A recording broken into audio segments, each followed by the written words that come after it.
Welcome back to another explainer. I'm absolutely thrilled to be here with you today because we're about to look at something way bigger than just a simple backyard hobby. We are going to map out a universal masterclass blueprint. We're talking about building a highly profitable commercial goat farming enterprise right from the ground up, utilizing proven global best practices. Let's get into it. Now, you might be wondering, why are so many modern entrepreneurs all over the world suddenly turning their attention to commercial goat farming? Well, the global demand for meat is literally surging right now, and goat farming, it provides this incredible economic engine. It offers excellent income opportunities, especially for marginal and landless farmers everywhere. And if you look closely at global markets, you see these massive profit spikes during major cultural events. Take the huge surge in demand during Eid al-Adha in Pakistan, for example. That creates highly lucrative seasonal opportunities, really no matter where you operate. This global dynamic is exactly what we need to understand as our first step to real profitability. Okay, let's dive into this. Today's roadmap covers 5 key pillars. First, the commercial goat opportunity. Second, planning your farm business. Third, infrastructure and setup. Fourth, nutrition and feed. And finally, health and protection. Starting right off with Section 1, the commercial goat opportunity. To really succeed in this industry, we first need a fundamental mindset shift. You've got to treat your goats not as pets, but as highly efficient biological machines. Seriously, they're incredibly efficient at converting green grass into primary global commodities, like meat, milk, and leather skins. But beyond that, they have these massive hidden benefits. Goats actually act like biological lawnmowers. They're super eager to destroy all kinds of grass and those stubborn orchard weeds. They literally clear the land for you, naturally. Plus, they produce rich manure that you can sell directly to organic farming operations. It's a highly lucrative secondary income stream for your business, all while providing really sustainable rural employment for your local community. Talk about a win-win, right? Moving right along to Section 2, planning your farm business. So deciding your production track right from the very start is arguably the absolute most crucial business decision you're going to make here. It directly dictates your cash flow. You basically have 2 main avenues. First, the buck program. This focuses exclusively on raising male goats for meat production. If you go this route, you're playing a cyclical game. You need a really strict batch plan so that one flock is ready for the market exactly as another enters the farm. That ensures massive periodic cash influxes. On the flip side is the doe program, where you raise female goats for milk, breeding, and kidding. Now, this is your long-term compound growth strategy. Instead of fast turnarounds, you're building a self-replicating asset base that pays out in continuous milk yields and flock expansion. You just got to pick your lane early to optimize those profits. Look, you can't just buy a bunch of animals and hope for the best. You need a formal sequence. It starts with a comprehensive, written business plan. Having the whole shebang detailed on paper gives you a clear operational strategy, and it's absolutely vital if you want to secure bank loans for future expansion. Once that plan is locked in, step 2 is constructing your shed and buying the necessary equipment. Third, and wow, so many amateurs skip this, hire a veterinarian before you bring a single animal onto the property. Seriously, do it early. And fourth, buy certified breeds. You want healthy, high-kitting percentile breeds so your flock multiplies fast. Buying exclusively from certified breeders guarantees you're starting your enterprise with top-tier genetically sound stock. Okay, Section 3, infrastructure and farm setup. We're now taking all those paper plans and laying down the physical foundation. And let me tell you, location is everything. These rules apply whether your farm is in Texas, Australia, or South Asia.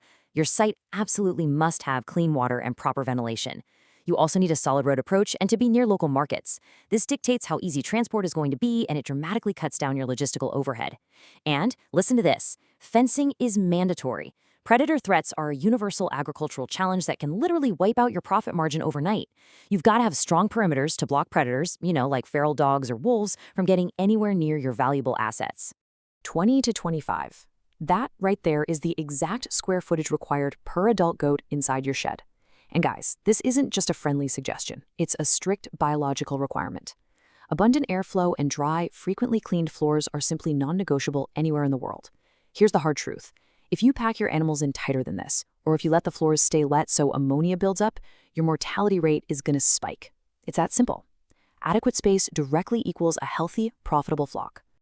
To run this like a true commercial operation, especially if it's a stall-fed shed, there are a few mandatory capital investments. You absolutely need built-in cement feeders and drinkers engineered right into the shed construction. Why? To prevent feed waste.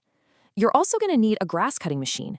It's not a luxury item, it's a vital tool to process fodder quickly and drastically slash your daily labor costs. Finally, you need a weighing scale. A weighing scale isn't just a piece of metal, it is literally your primary metric for business success. Think about it. If your animals aren't getting weighed on schedule, you're losing money. It gives you the daily return on investment data you need to pivot and adjust your strategy. Let's transition to Section 4, Nutrition and Feed Management. Now, you've got two primary feeding styles to consider, and your choice is mostly going to depend on global real estate realities, specifically land costs versus labor costs. Stall-fed means the goats just remain inside the sheds. This means you have to grow your own crops and physically bring the feed to them. It's labor-intensive, sure, but it totally maximizes land efficiency. On the other hand, open grazing means the goats forage outdoors naturally. That requires massive acreage, but it significantly lowers your daily feed labor. What's so phenomenal about goats is their versatility. They adapt so easily to either style or even a hybrid, semi-stall-fed approach. That means you can tailor your nutrition strategy perfectly to fit your local economic constraints. Okay, an incredibly interesting and frankly vital concept to master here is silage. Silage is essentially homegrown fodder made from green crops. We're talking maize, millet, grams, things like that, which you ferment and store for later use. Preparing and storing your own silage isn't just some feeding method. It acts as a universal financial lifesaver. Think of it as an insurance policy for your farm. When fresh feed is suddenly unavailable, or let's say a devastating drought hits your region out of nowhere, you've got a preserved, highly nutritious food supply ready to deploy. It completely insulates your business from those unpredictable weather shocks. Keep in mind, though, not all goats eat the exact same diet. Pregnant female goats and newly born kids require specifically formulated extra nutritious food. You've got to provide fresh water, market-bought nutrient and mineral blocks, and really give specialized care to those mothers and kids. This targeted nutrition isn't just about basic animal welfare either. It's the absolute economic engine for your farm's rapid expansion and future revenue. Healthy mothers raise healthy kids, and that directly, powerfully impacts your bottom line. And that brings us to Section 5. Health, disease, and protection.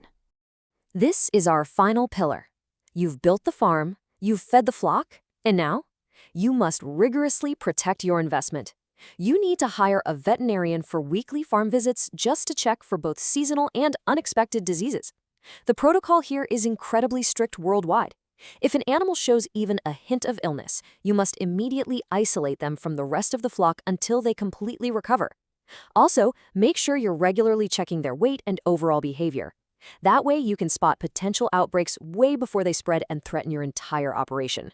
Let's break down your protection and risk management strategy really quickly. First, administer initial vaccinations before the animals even set foot on your farm. Do not risk bringing an unknown pathogen into your clean sheds. Next, follow your vet's precise timeline for subsequent shots to aggressively drive down your mortality rate. And listen carefully to this last point because it's huge. You must insure the entire stock through an agricultural insurance company. Operating any agricultural business without complete stock coverage isn't a strategy, it's a reckless gamble. You are dealing with live assets here, and comprehensive insurance is your ultimate safety net against catastrophic loss. So there it is. We have walked through the entire universal blueprint, from understanding the soaring global market demand right down to calculating the exact square footage of your sheds, analyzing your cash flow tracks, and securing that vital insurance. You now have the masterclass knowledge. With this blueprint in hand and the global demand for goat products rising every single day, what is stopping you from building your own flock? I really hope this explainer has empowered you to take that first strategic step and start building your commercial enterprise today. Thanks so much for joining me.